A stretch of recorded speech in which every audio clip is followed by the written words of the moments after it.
আসসালামু আলাইকুম। HR telecom বিডির পক্ষ থেকে আমি মোহাম্মদ হাসান আহমেদ সবাইকে আরেকটা ভিডিওতে স্বাগত জানাচ্ছি। আজকে আমরা দেখব কিভাবে ড্রাইভ টেস্ট করতে হয়, অর্থাৎ সংক্ষেপে হচ্ছে ডিটি বলা হয়। ডিটি সার্ভে কিভাবে করা হয় সেটা আমরা দেখব। তো মূলত ডিটি করার উদ্দেশ্য হচ্ছে ওই প্লেসটাতে নেটওয়ার্ক কোয়ালিটি, নেটওয়ার্ক কন্ডিশন কীরকম আছে সেই তথ্যটা নির্ভুলভাবে নেওয়ার জন্য। তো চলুন তাহলে শুরু করা যাক আজকের ভিডিও।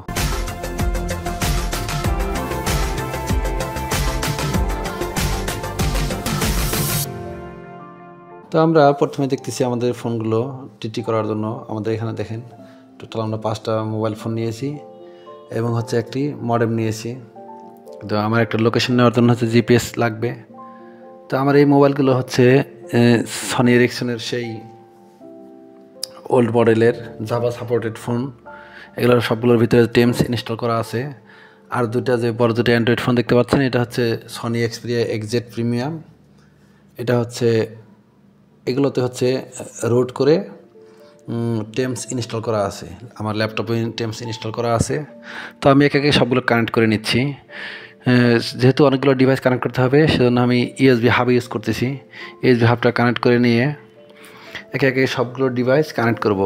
তো এই মোবাইলগুলো কানেক্ট করার জন্য দেখেন ডাটা কেবলটা, এই ডাটা কেবলটা সঠিকভাবে কানেক্ট করতে হবে। এগুলো যেহেতু অনেক আগের ভার্সন জাভা সাপোর্টেড ফোন, এগুলো হচ্ছে সবগুলোর ভিতরে টেমস ইনস্টল করা আছে। তো সফটওয়্যারগুলো কীভাবে ইনস্টল করতে হয় সেটা আমি যদি পারি সেক্ষেত্রে পরবর্তী একটা ভিডিওতে আপনাকে দেখিয়ে দিব। তো আজকে আমরা দেখব ডিটি সেটআপটা কীভাবে রেডি করতে হয় এবং কীভাবে ডিটি ডাটাগুলো কালেক্ট করতে হয়, এই প্রসেসগুলো দেখব। তো শুরুতে আমি একে একে সবগুলো মোবাইল ফোন কানেক্ট করে নিচ্ছি। সনি এরিকসন অকম্যান সিরিজের যে ফোনগুলো আছে W995, এই ফোনগুলো হচ্ছে 2G এবং 3G সাপোর্টেড।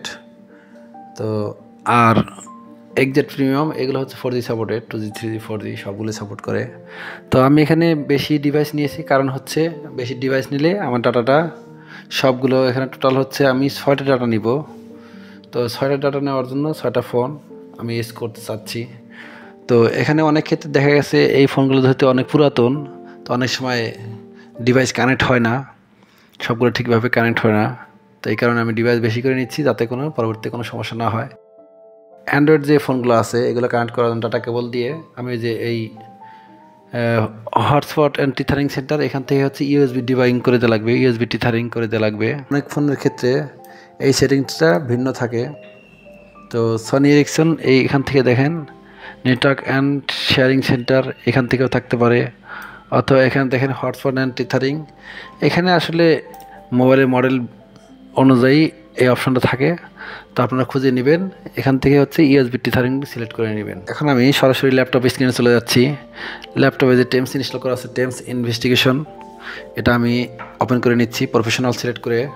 এখানে আমার আগে থেকে যদি ইউজার ক্রিয়েট করা থাকে সেক্ষেত্রে ইউজার সিলেক্ট করে আমি ঢুকবো, অথবা হচ্ছে ডান পাশে দেখেন নিউ ওয়ার্ক স্পেস, এখান থেকে হচ্ছে নতুন করে আমি সিলেক্ট করে নতুন ইউজার ক্রিয়েট করে আমি এখান থেকে হচ্ছে লঞ্চ করব। তো সফটওয়্যারটা টেমস আমার হচ্ছে ওপেন হয়ে গেছে। এখানে দেখেন একে একে সবগুলো নোটিফিকেশন দিচ্ছে। W995 এটা হচ্ছে 3G ফোন, যে স্লাইড ওয়াকম্যান সিরিজের যে ফোনগুলো আছে এগুলো। এখানে আমি টোটাল 2টা আমি হচ্ছে এই 3G ফোন কানেক্ট করেছি এবং 2টা হচ্ছে যে এক্সপিরিয়া এক্সজেড, যেটার মডেল হচ্ছে সনি G8142। একটা 4G মডেম, হুয়াওয়ের একটা 4G মডেম কানেক্ট করেছি। একটা জিপিএস ডিভাইস কানেক্ট করেছি। তো সবগুলো ডিভাইস কানেক্ট হয়ে গেছে। একে একে সবগুলো আমি অ্যাক্টিভ করে নিব। আমি এখন সবগুলো অ্যাক্টিভ করে নিচ্ছি। এই প্রেজেন্টেশন, এখান থেকে গিয়ে আপনার কি ডাটা নেবেন এখান থেকে আপনি সবগুলো সিলেক্ট করে নিতে পারবেন। এখান থেকে আমি যে চার্টগুলো এখানে বের করে রেখেছি 2G জিএসএম, এখানে হচ্ছে GSM serving, GSM parameter, radio parameter, এখান থেকে আপনার যেগুলো ডাটা দরকার আপনারা এখান থেকে সিলেক্ট করে নিতে পারবেন। উইন্ডোতে গেলে আপনি এই অপশনগুলো কীভাবে চাচ্ছেন সেই অপশনগুলো দেখাবে। এখান থেকে আপনারা চাইলে রিঅ্যারেঞ্জ করে নিতে পারেন। 2G একদিকে রাখবেন, 3G একদিকে রাখবেন, 4G একদিকে। তো আপনারা এখানে চাইলে যে কোনোভাবে এখান থেকে রিঅ্যারেঞ্জ করে নিতে পারেন।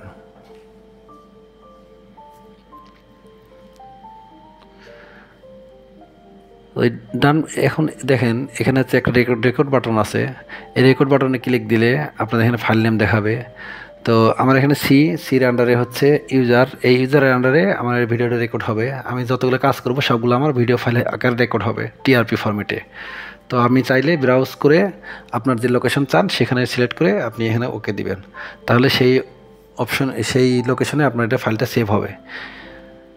শুরুতে আমি 2G দেখাচ্ছি, দেখেন 2G রেডিও প্যারামিটার এবং 2G সার্ভিং, এই দুটো আমার হচ্ছে 2G ডাটা দেখাবে।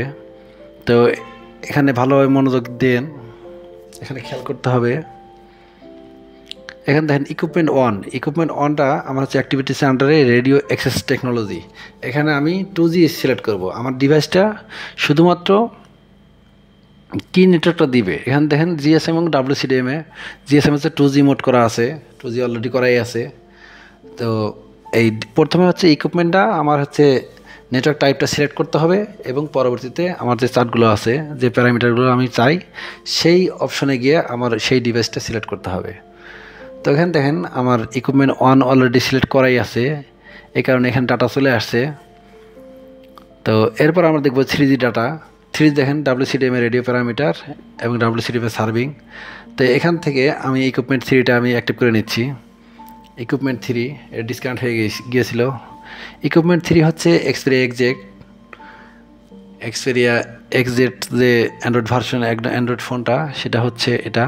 আমি প্রথমে এই ইকুইপমেন্টটা সিলেক্ট করে নেব। ইকুইপমেন্টটা সিলেক্ট করে নিয়ে অ্যাক্টিভিটিসের আন্ডারে এখানে দেন কন্ট্রোল, ইকুইপমেন্ট 3 এটা সিলেক্ট করে নিয়ে অ্যাক্টিভিটিস, এরপর হচ্ছে কন্ট্রোলটা ভাঙবেও। কন্ট্রোল ভাঙার পরে রেডিও অ্যাক্সেস টেকনোলজি, এখান থেকে আমি নেটওয়ার্ক মোডটা সিলেক্ট করে নিব।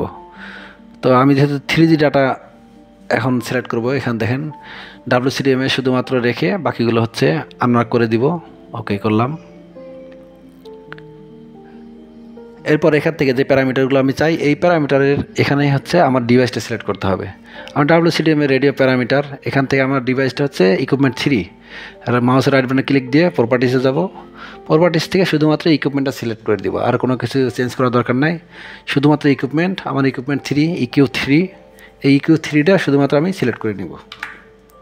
এখানে আর কোনো অপশনের কোনো কাজ নাই, ওকে দিলাম।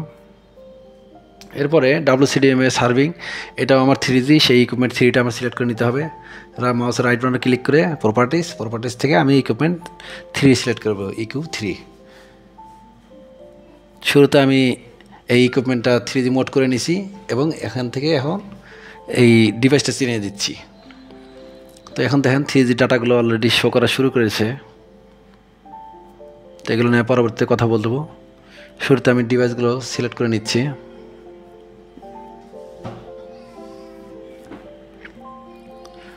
আমার 3G ডাটা অলরেডি আসা শুরু হয়ে গেছে। এখন আমরা দেখব 4G ডাটা। তো 4G ডাটার জন্য আগে ডিভাইস সিলেক্ট করতে হবে। আমার ডিভাইসটা 4G মোড করাই আছে এবং আমার ইকুইপমেন্ট 4 দিবেন। এখানে হচ্ছে হুয়াওয়ের মডেমটা আমি 4G ডাটার জন্য ইউজ করব। তো এখান থেকে এই রাইট বাটনে ক্লিক করে আমি আমার ইকুইপমেন্ট 4 অলরেডি সিলেক্ট করাই আছে। তো ইকুইপমেন্ট 4 আমার হচ্ছে হুয়াওয়ের যে মডেমটা আছে 4G মডেম, সেই মডেমটা আমি 4G ডাটার জন্য ইউজ করব। LT সার্ভিং এবং LT সেল, এখানে সেল আইডি দেখেন শো করতেছে এবং সার্ভিং, এখানে হচ্ছে যে লেভেলটা আছে RX লেভেল, সেই লেভেলটা দেখাচ্ছে দেখেন। এখানে টোটাল যে ডাটাগুলো আমার দরকার সবগুলো আমার কিন্তু সেটআপ কিন্তু শেষ। তো আমার এখন অলরেডি ডাটা শো করতেছে। আমার ডান পাশে জিপিএস ডিভাইস অলরেডি জিপিএস পেয়ে গেছে। এখানে দেখেন আমার ল্যাটলং শো করতেছে। তো আমি যখন যে পজিশনের হচ্ছে এই ডাটাগুলো নিব, আমার অবশ্যই লোকেশনটা চালু রাখতে হবে। আমার ডান পাশে দেখেন ল্যাটলং শো করবে লোকেশনে, আর এখান থেকে 2G 3G এবং 4G সবগুলো ডাটাই শো করতেছে। তো আপনারা এখানে তাকালে 2G দেখেন, 2Gর জিএসএম রেডিও প্যারামিটার এবং হচ্ছে জিএসএম সার্ভিং, এখানে সবগুলোতেই এখানে হচ্ছে 2G ডাটা দেখাচ্ছে। এই দুটাতে জিএসএম আরএক্স লেভেল দেখেন, এখানে -63, 63, 64, 65 ভ্যারি করতেছে। তো এখানে সিগন্যাল লেভেল অনেক ভালো 2Gর। আর জিএসএম সার্ভিংয়ের মধ্যে এখানে দেখেন ARFCN আরএক্স লেভেল সবগুলো এখানে শো করতেছে। তো এরপরে WCDM এর রেডিও প্যারামিটার, এখানে দেখেন আমার TX পাওয়ার এবং হচ্ছে আরএক্স লেভেলটা শো করবে। WCDM এর সার্ভিং, এখানে দেখেন আরএক্স লেভেলটাও শো করতেছে। এরপর আমি দেখি LT সার্ভিং সেল, এখানে দেখেন সেল আইডি শো করতেছে, RRC সেল আইডি এখানে 31, এটা সিসেল আন্ডারে পড়েছে। তো এগুলো সবগুলো কিন্তু আমাদের রেকর্ড হচ্ছে, আমরা যে রেকর্ড বাটন ক্লিক করেছিলাম সেখানে রেকর্ড হচ্ছে। সেই এখানে সবগুলো সেল আইডি আপনার আরএক্স লেভেল সিগন্যাল লেভেলটা শো করবে। ডিটি সার্ভে রিপোর্টটা দেখে উনি হচ্ছে ডিসিশন নেবে যে আমরা কোন টাওয়ারের থেকে নেটওয়ার্ক পাচ্ছি এবং নেটওয়ার্ক লেভেলটা আমি কীরকম পাচ্ছি। তো সেই অনুযায়ী উনি ডিরেকশন দিবে, পরবর্তীতে আমরা টাওয়ারে গিয়ে অপটিমাইজেশন করে দিব। তো মূলত ডিটি করার উদ্দেশ্য হচ্ছে আমাদের নেটওয়ার্ক লেভেলটা কীরকম আছে এবং সেই অনুযায়ী পরবর্তী যে ডিরেকশন আসবে এই ডিটি সার্ভের উপরেই নির্ভর করতেছে সেই ডিরেকশনগুলো। তো আশা করি আপনারা বুঝতে পেরেছেন।